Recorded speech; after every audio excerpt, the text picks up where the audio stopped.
Hello friends, अगर आप भी अपनी इंग्लिश को इम्प्रूव करना चाहते हो और इंग्लिश अच्छे से बोलना चाहते हो तो इस वीडियो को एंड तक ज़रूर देखना, आपको बहुत कुछ सीखने को मिलेगा।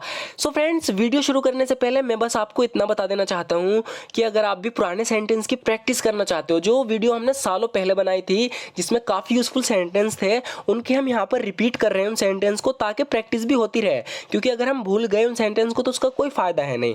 तो अगर आप प्रैक्टिस करना चाहते हो इसी तरीके से तो इस वीडियो को देखना, अगर आप प्रैक्टिस नहीं करना चाहते तो वीडियो को यहीं छोड़ देना। सो फ्रेंड्स, बिना किसी देरी के शुरू करते हैं आज की वीडियो और देखते हैं आज का अपना पहला सेंटेंस। सो फ्रेंड्स, यहाँ पर ये बोल रही है कि लगता है तुमने मेरी बात को दिल पर ले लिया। इस इंग्लिश में बोलेंगे it seems you took my words to heart. It seems you took my words to heart. तो यहाँ पर इसने मजाक में किसी को कुछ कह दिया, उसे बुरा लग गया, तो कह रही है कि it seems you took my words to heart. लगता है तुमने मेरी बात को दिल पर ले लिया। शक की कोई गुंजाइश नहीं है। यहाँ पर ये किसी की बात पर शक कर रहा है तो कह रही है कि there is no room for doubt. There is no room for doubt, यानी शक की कोई गुंजाइश नहीं है। There is no room for doubt.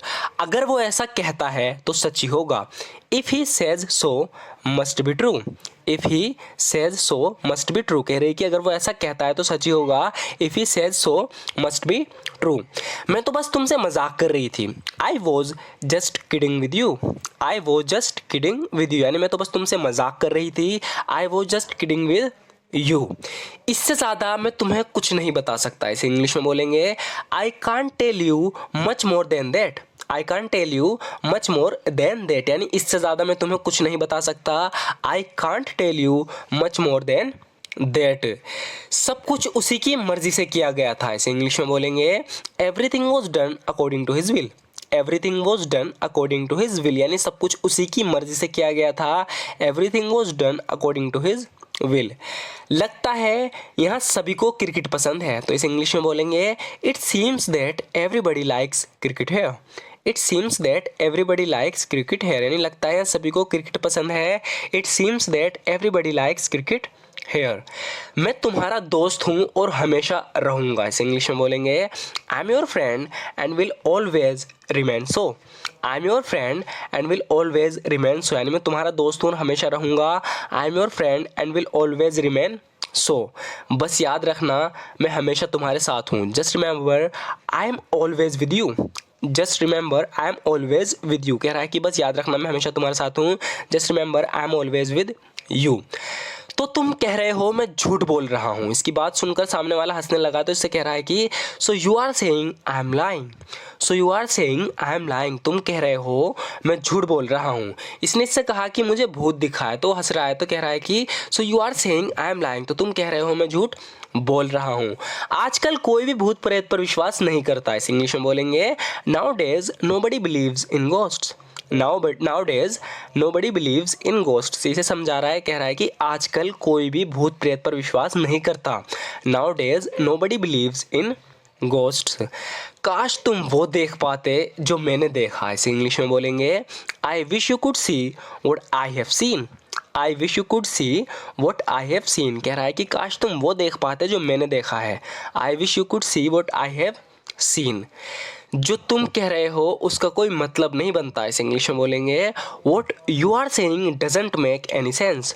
What you are saying doesn't make any sense, यानी जो तुम कह रहे हो उसका कोई मतलब नहीं बनता। What you are saying doesn't make any sense. मैंने यहाँ आकर गलती कर दी। इस इंग्लिश में बोलेंगे I made a mistake by coming here. I made a mistake by coming here, यानी मैंने यहाँ आकर गलती कर दी।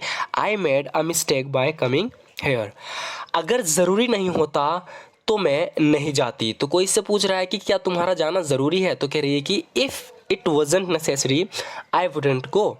If it wasn't necessary I wouldn't go, यानी अगर ज़रूरी नहीं होता तो मैं नहीं जाती।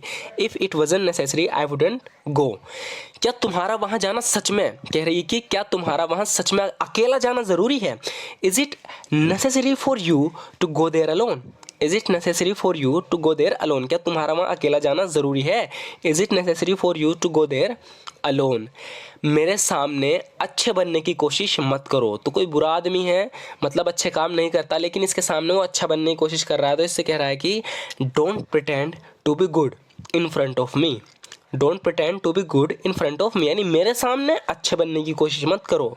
Don't pretend to be good in front of me. मैं बहुत अच्छे से जानता हूँ तुम कौन हो। I know very well who you are. I know very well who you are, यानी मैं बहुत अच्छे से जानता हूँ तुम कौन हो। I know very well who you are. मैं तुम्हें 1 या 2 दिन में जवाब दे दूंगी। तो इसे इंग्लिश में बोलेंगे I will give you an answer in a day और 2। इस तरीके से बोल सकते हैं इन अ डे और सो।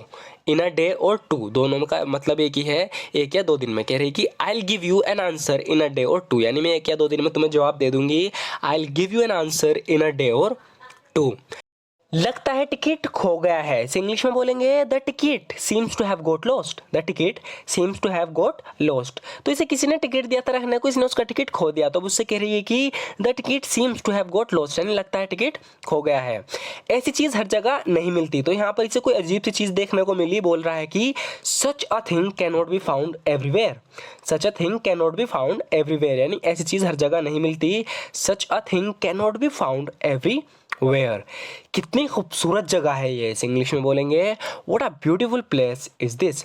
What a beautiful place is this. तो ये जगह बहुत ही अच्छी लगी इसे। जब भी हमें कोई जगह अच्छी लगती है हम इस तरीके से बोलते हैं कितनी खूबसूरत जगह है। इसे इंग्लिश में बोलेंगे what a beautiful place is this. तुम पहले से ज़्यादा खुश लग रहे हो। तो कोई बंदा है जो पहले उदास था अब खुश लग रहा है, तो इससे कह रहा है कि you seem happier than before.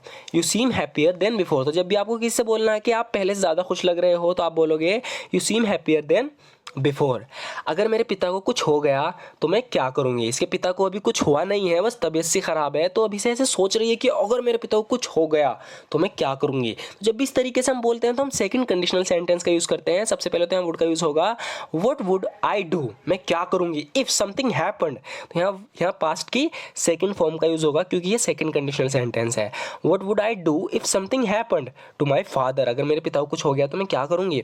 What would I do if something happened to my father, मुझे डर है मर सकते हैं। I am afraid he might die.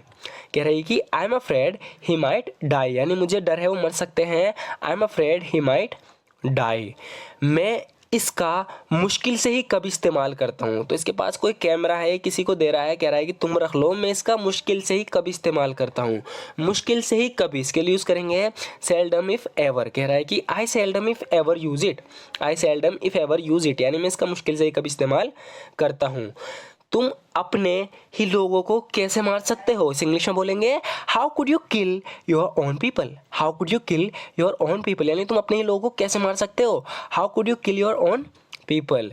मेरी ज़िंदगी का सबसे अच्छा दिन वो था जब मेरे पिता ने मुझे एक गिफ्ट दिया था। तो इससे पूछा जा रहा है कि तुम्हारी ज़िंदगी का सबसे अच्छा दिन कौन सा था। बता रहा है कि the best day of my life was when my father gave me a gift. The best day of my life was when my father gave me a gift, यानी मेरी ज़िंदगी का सबसे अच्छा दिन वो था जब मेरे पिता ने मुझे गिफ्ट दिया था।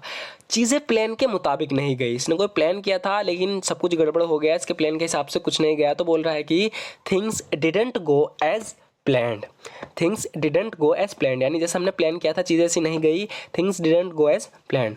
सो फ्रेंड्स, आज की वीडियो में बस इतना ही। ज़रूर बताना आपको वीडियो कैसी लगी।